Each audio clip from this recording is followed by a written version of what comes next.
নমস্কার, জয় মাতারা। আমি অ্যাস্ট্রো হিমাংশু ভাগ্যের দুয়ার থেকে আপনাদেরকে জানাই আন্তরিক শুভেচ্ছা, ভালোবাসা। আজ আমি যে প্রেডিকশনটি করতে চলেছি, জাতকেরা হলে ডান হাতটিকে দেখুন আর জাতিকারা হলে বাঁ হাতটিকে দেখুন। যদি কোনো জাতক জাতিকাদের হাতের মস্তিষ্ক রেখা অর্থাৎ এই যে শিরোরেখাটি, যদি এই মস্তিষ্ক রেখাটি যদি মঙ্গলের ক্ষেত্র পর্যন্ত চলে আসে এবং এই মস্তিষ্ক রেখার থেকে যদি একটি শাখা বেরিয়ে এসে যদি এই ধরনের ভি সাইন তৈরি হয়, তাহলে এটি ভীষণ শুভ।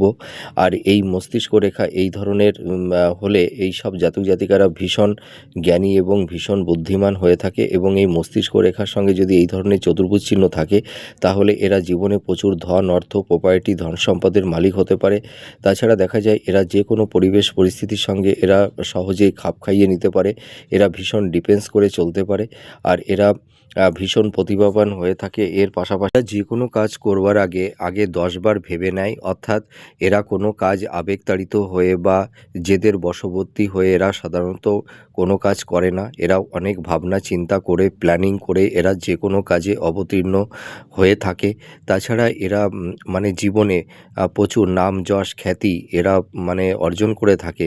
আর এরা মানে সরকারি সেক্টরে যদি জব করে, তাহলে এরা খুব উচ্চ পদে কর্মরত হয়ে থাকে।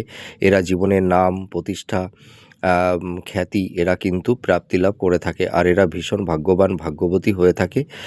আর এর পাশাপাশি আমি আর একটা কথা বলতে চাই, এরা কিন্তু ভীষণ মেধাবী হয়, ভীষণ ট্যালেন্ট হয়। আর এরা মানে জীবনে এরা মানে সব রকমের সাপোর্ট কিন্তু এরা পেয়ে থাকে। তো আপনারা মিলিয়ে দেখুন এই প্রেডিকশানটি কতটা ম্যাচ করছে। নমস্কার, জয় মাতারা।